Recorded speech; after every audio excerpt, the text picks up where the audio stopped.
Good morning, everyone. This is Shishir Tamang, and today I am really happy to share my presentation on building strong collaborative partnerships with families and communities in early childhood education and care.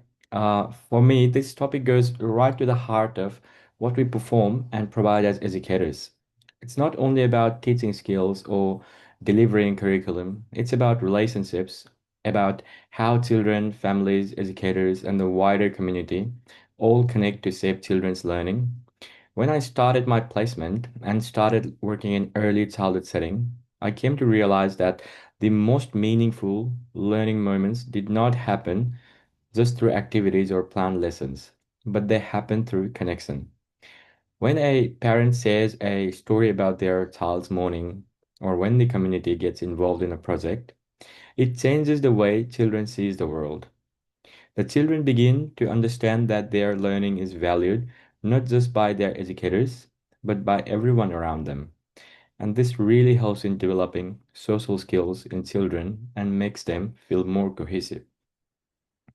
That was our title segment. Now moving on to the next part of our slide, which is why partnership matters. Uh, why does partnership matters? That's an age-old question, and it's a very important question in a child care scenario. Why does partnership matters?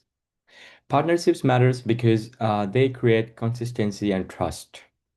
The Early Years Learning Framework version 2.0 reminds us that children's earliest learning happens through relationships, especially with family.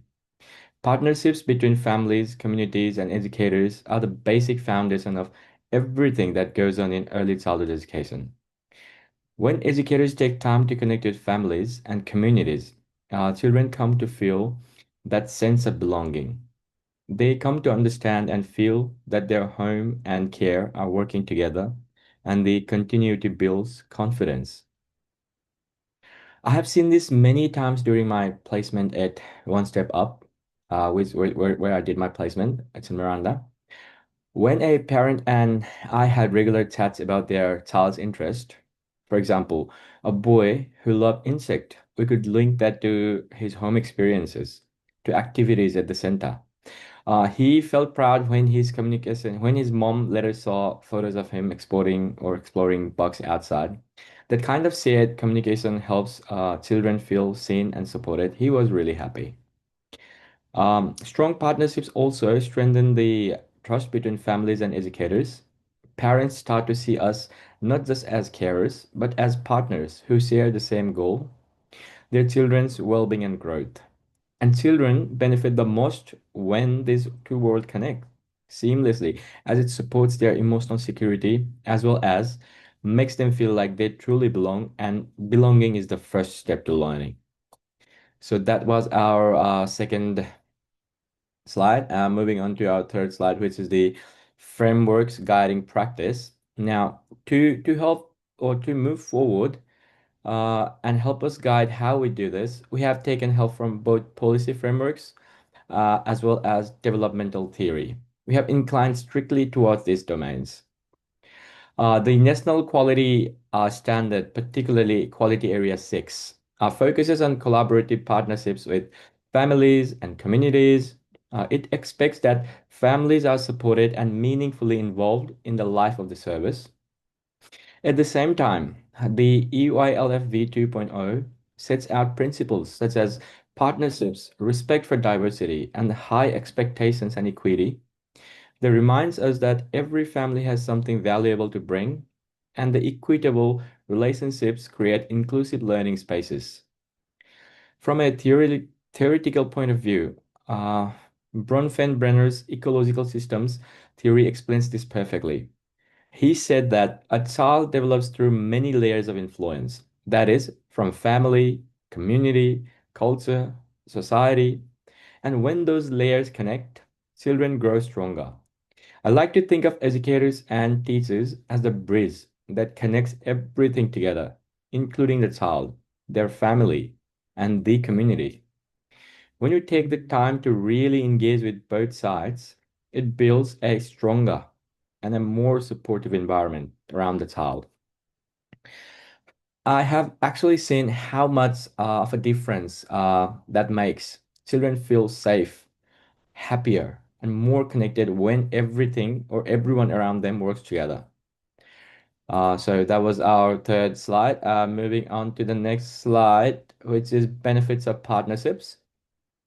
Now we are going to talk about why is it beneficial or how is it beneficial and who is it beneficial to. It's really easy to see the benefits and differences when the parents and educators work together. When both of the parties work together, children feel happier, more confident, develop better social skills, and develop stronger identities. Upon seeing the adults around them collaborating and caring about them, it really means something. They feel safe, they feel loved and supported, and it helps in their growth. There's a line I love from the EYLF that says, children thrive when families and educators work together. And honestly, I have seen that happen myself. For example, when we were learning about recycling at my placement, one parent started doing the same thing at home. They collected bottles with their child and brought them into the center for a sorting game. Not only helped the child understand recycling better, but also made them really proud to show everyone what they did with their family. Like partnerships like that are not just about learning activities. They build trust, joy, and confidence, the type of emotional foundation that helps children feel ready to learn and grow. That was our slide. Moving on to our next slide, which is Epstein framework. So to have a better understanding of what partnerships looks like in practice, I often go to Joyce Epstein's framework of family involvement. In her framework, she has identified six main types of collaboration, which are parenting, communicating, volunteering, learning at home, decision making, and collaborating with the community. The framework put out pointers and helps us understand how there is no single way to involve families and create a partnership. The partnership can be done on various ways, different ways. Some parents might not have time to visit the center, which is absolutely fair, but they can still engage through various available communication apps or by continuing learning at home.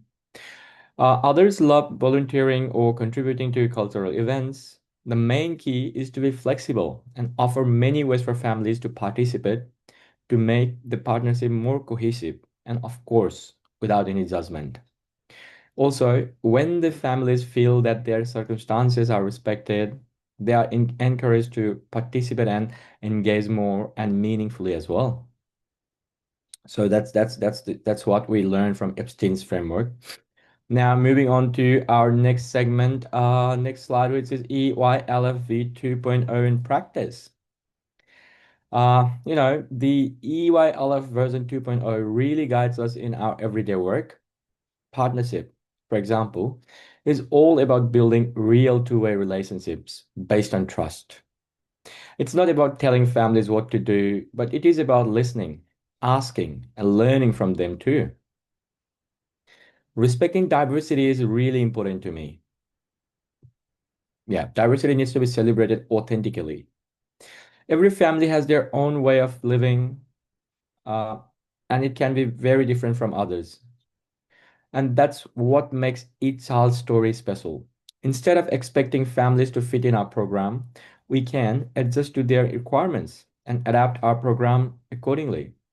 This makes families seen and included, and this makes big difference for children too. And then there is ongoing learning and reflection. That's about looking at ourselves and asking, are we really being inclusive? Are we communicating in ways every family can understand? Do all families feel welcome, even the ones who might not be confident in English? When we actually live by these ideas, everything feels different. Families feel respected, teachers feel supported, and children, they just thrive. Now, moving on to our next slide, which is strategies for partnership. Now we have been discussing about partnership, the benefits, and all of the stops. Now, what are the strategies for partnership? We'll be talking that in our next slide. When we are talking about building partnerships, three things come to my mind, and they are very crucial and important. They are communication, family involvement, and working together or decision making. Firstly, good communication. Communication is very important, and I mean real two-way communication and not just talking. Sometimes it's just a quick chat with a parent during pickup or drop off, or sharing something small through communicating media. Those moments is very crucial as they build trust. Now, secondly, it's about getting families involved in what we do, inviting the cultural sharing. For example, I remember one time when a Nepalese family came in to show the whole class on how to make momos, or the dumplings, Nepalese dumplings. Children looked very super excited and were very keen on learning. They helped roll the dough, smell the spices, and did taste the food as well. The whole thing turned out to be a really beautiful moment of learning about culture and community. And third and the last, which is making decisions together. Families should have a say in events, policies, and even when their children are learning. When they do that, it starts to feel like our center and not just the center. Simple things like this makes a big difference, and they make partnerships real and they last. Now, moving on to our next slide, which is cultural responsiveness. It's a very important slide. Like, I really value this particular slide. In my view, working with families surely demands cultural sensitivity to a highest degree. There are people from diverse backgrounds in Australia, as it's a cultural melting pot. And every family contributes its own traditions, languages, and stories. This is what makes our communities so enriched. Everything is celebrated in here, from small gestures, which includes greetings, parents in their native language, displaying multicultural posters, reading dual language storybooks, can create a very positive atmosphere. Families also feel very connected and inclusive from this, and they take pride as well. You can notice it from their smile or how relaxed they become when they come in. For example, at my placement, we also made sure to include Aboriginal perspectives throughout the whole year. Not just sharing the Nidok week, but we had a local Aboriginal artwork displayed, learned simple Daruk words with the children, and invited elders to share stories and songs. Those moments always felt really special. The children were curious and respectful, and it helped them see that Nations culture is not something from the past, but it's alive, it's here, and it's part of our everyday world. And like Siraz, Blatchford, and Manny said, being inclusive is not about ticking boxes or doing something just once for the show. It's about real respect, about learning, about understanding, and showing that every culture has a place in our community. Very important slide. Now, moving on to our next slide, which is community partnerships. Now, when I think about everything we do, like working with families, connecting with community, learning from each other, it really comes down to one thing: relationships. Partnerships extend beyond the childcare center walls. Working with member of community also helps in strengthening children's learning. Partnerships are not just a checklist or requirement from a framework.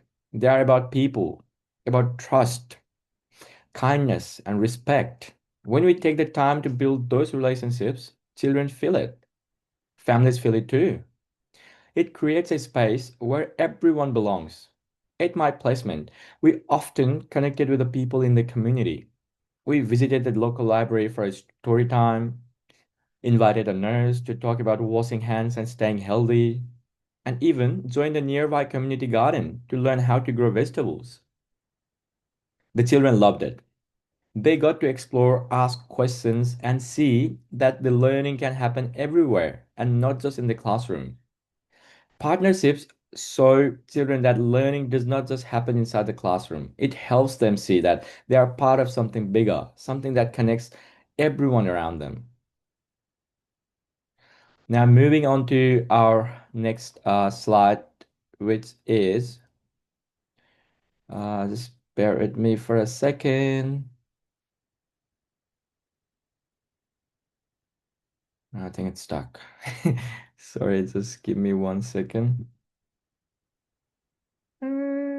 This is embarrassing.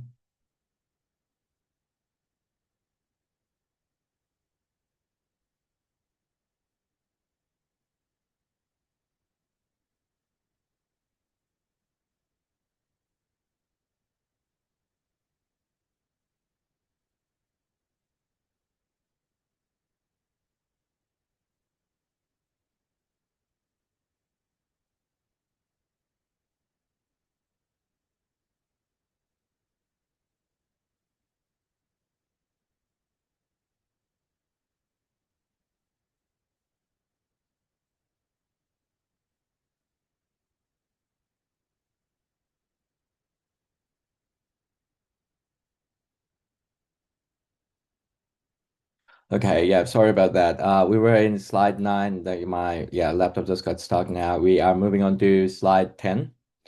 Slide 10 is a case study on one-step childcare NSW. That's where I did my placement. Uh, One of my favorite examples of partnership in action was during my placement at One Step Childcare, obviously. There were a small community. There was a very small community garden project in the service where children could participate with families and educators. This worked really well towards the partnership and gave me a real life understanding on the partnership and what it was. When I had studied, I had been reading books or I had been taught so much by my lecturers, but when I went in there and understood the whole partnership thingy in a real life format and the actual childcare, it really made more sense and it really helped me understand the whole concept. There were parents who were bringing seeds. They shared gardening tips that are native to their own cultures. They worked side by side with their children, and children are really enjoying the whole experience. And they looked very excited when they could see their parents doing the whole gardening with them. Gardening was a tool, but it was more about the connection. It helped build intergenerational learning, support sustainability, and gave families a shared sense of ownership. That project covered Quality Area 6 and Outcome 2 of the EYLF, which is helping children connect with and contribute to their world. Now, that was our 10th slide. Moving on to our next slide, which is a case study on Aboriginal collaboration. So, as I said, anyway, uh, one really special example was I'm moving on to the next slide, which is the Aboriginal collaboration, and it's a case study. So, one really special example was a partnership with the local Aboriginal Land Council. There were elders from community once visiting in the center. It gave children an idea of the culture of the land and community.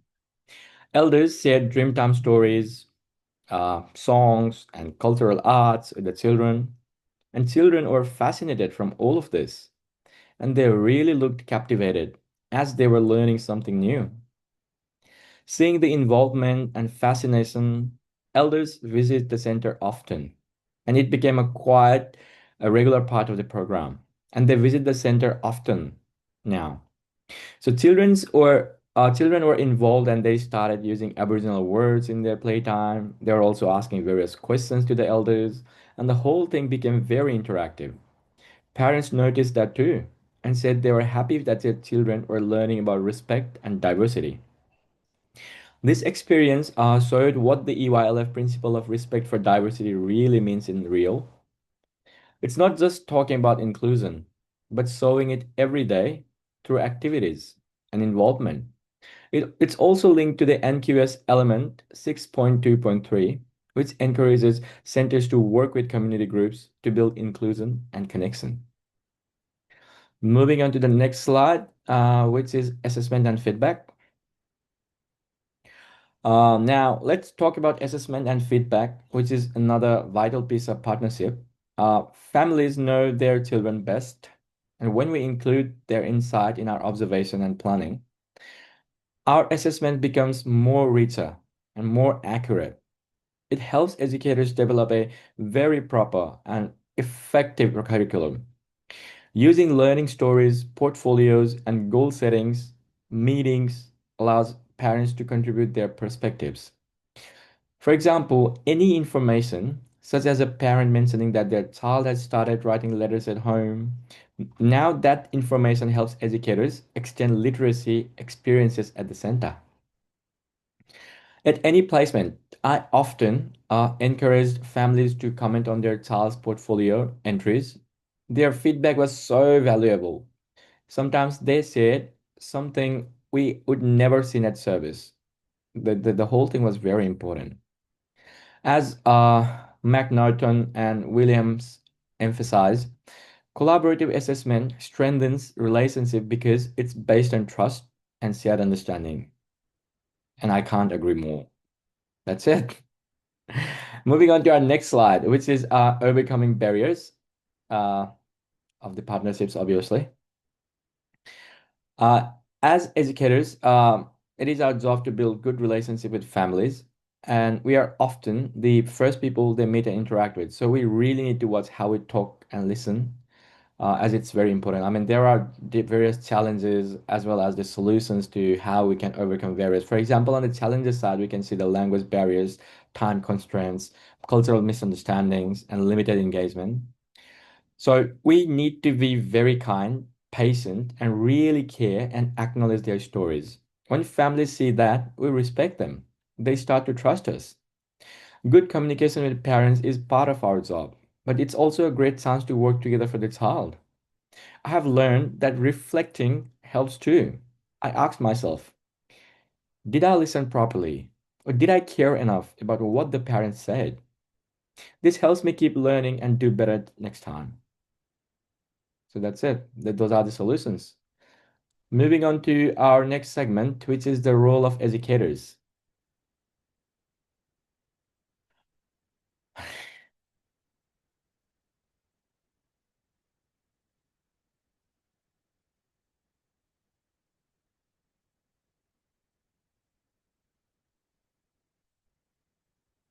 So, sorry, I'm so sorry about this one. When all the elements um, come together, like communication, respect, cultural responsiveness, and reflection come together, the results for children are powerful. And we, as educators, we have a greater role to perform.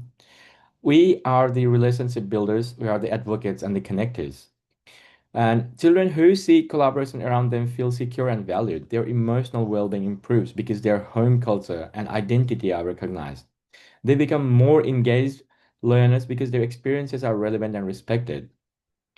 We need to promote empathy and cultural competence as educators. We need to reflect and adapt based on the feedback that we receive from the child as well as their parents.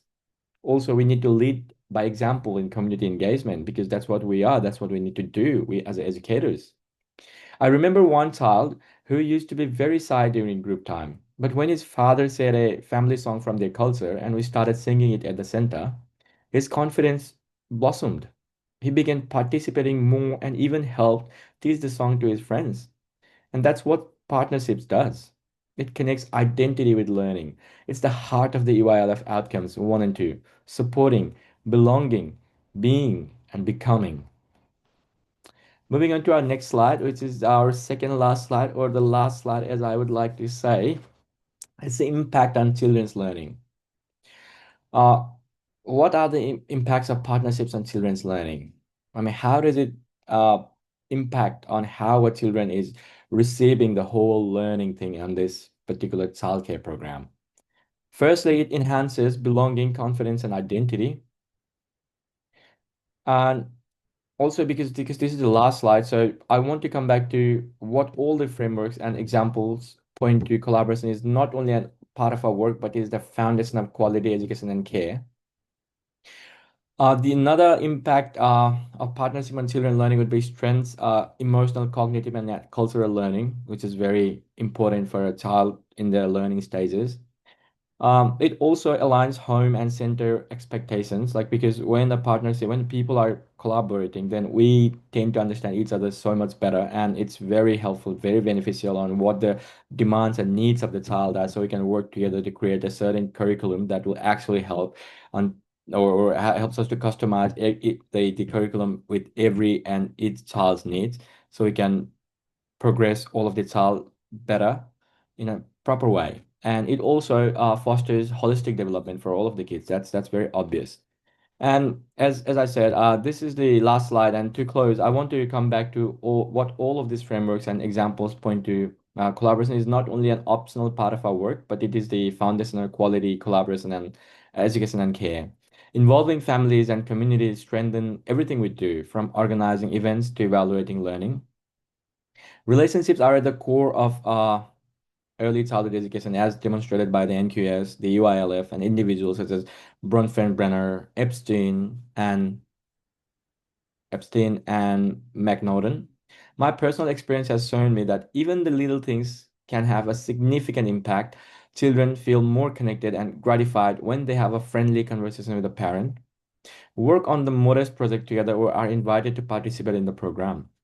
And I believe it is our responsibility as aspiring teachers to continue fostering those connections, to listen, and to make families and communities feel included in each child's educational path. This is our last segment, which is the references. So these are all of the references that I took from various places to help me with the presentation, to help me with this assessment. And yeah, thank you so much for listening. I really appreciate your time. Have a good day.